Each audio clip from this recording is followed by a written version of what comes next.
పాఠశాలలో వినియోగిస్తారు, ఖాతాలో పడితే ఎక్కడైనా వినియోగిస్తారు. మీకు జిల్లా యూనిట్ గా వినియోగించేటటువంటి అన్ని శాఖలకి వినియోగించేటటువంటి అవకాశం అవుతుందా? మిస్ అవుతుంది. కృష్ణాంజలి గారు మాట్లాడింది ఏంటంటే పాఠశాలలో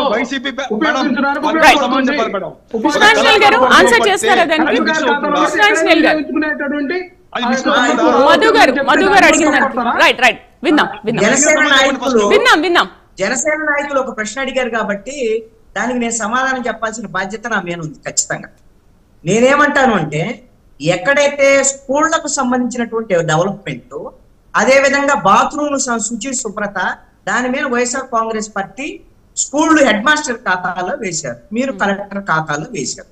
దీనికి రీజన్ ఏమిటి? కలెక్టర్ ఖాతాలో వేయటమైనటువంటిది ఒక క్లారిఫికేషన్ ప్రభుత్వం తరఫున మీరే ఇవ్వండి.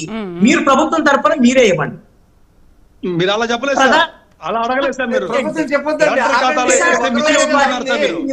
ఒక రోజే కదా అయింది, 2-3 రోజుల్లో చెప్పండి.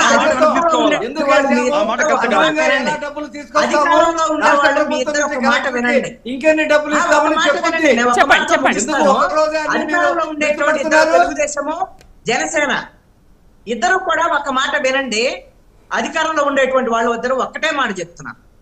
వైఎస్ఆర్ కాంగ్రెస్ పార్టీ ఈ రోజున వ్యూహాత్మకంగా ఏం చేసింది అని అంటే, తల్లులందరూ ఖాతాలో డబ్బులు పడ్డాయి అనేటువంటి విషయం, పిల్లలు ఎంతమంది ఉంటే అంతమంది ఖాతాలో పడ్డాయట విషయాన్ని చర్చకు వెళ్లకుండా 2000 అంశాన్ని ముందుకు తీసుకొచ్చి దాన్ని నారా లోకేష్ ఖాతా అనేటువంటి అంశాన్ని తీసుకురావడం ద్వారా ఇష్యూని డైవర్ట్ చేసింది.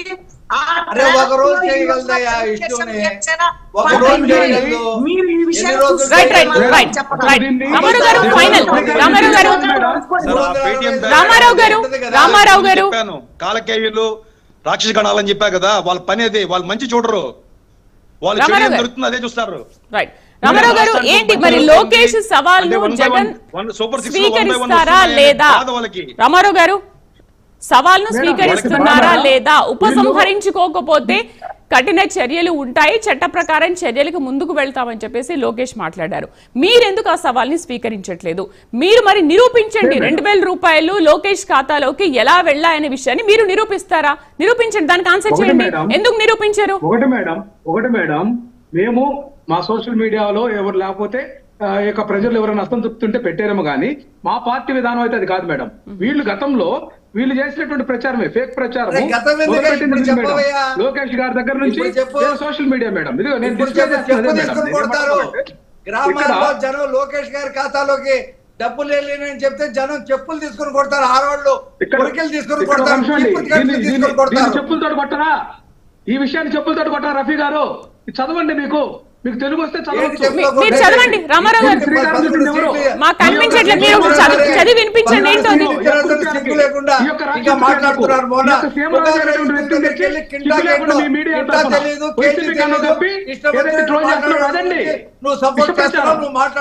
రాక్షస క్రీడ, అది క్షుద్ర రాజకీయం అంటారు. దాని సమాధానం చెప్పండి.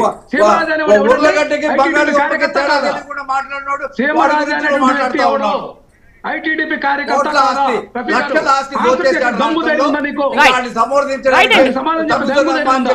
సమాధానం చెప్పరు, మేము మాత్రం సమాధానం చెప్పాలి.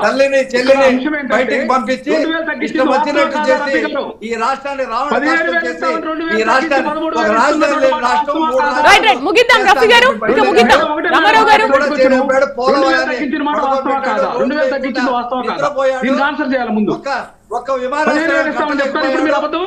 ఒక కొత్త బస్సు తగ్గించేస్తున్న మాట వాస్తవం కాదా? దానికి ఆన్సర్ చేయండి. మమ్మల్ని ఆ రోజు విమర్శించారు, 1000 రూపాయలు తగ్గించేస్తే. రైట్ అండి, రైట్. రఫీ గారు, రామారావు గారు, రైట్. కన్క్లూడ్ చేద్దాం. ఇంకా డిబేట్ లో పార్టిసిపేట్ చేసినందుకు మధుబాబు గారికి, అలాగే బుట్ల రామారావు గారికి, సయ్యద్ రఫీ గారికి, కృష్ణాంజనేయులు గారికి థ్యాంక్ యూ అండి. Thank you very much. ఇది వాళ్ళ హాట్ టాపిక్. రేపటి హాట్ టాపిక్ లో మళ్ళీ కలుద్దాం.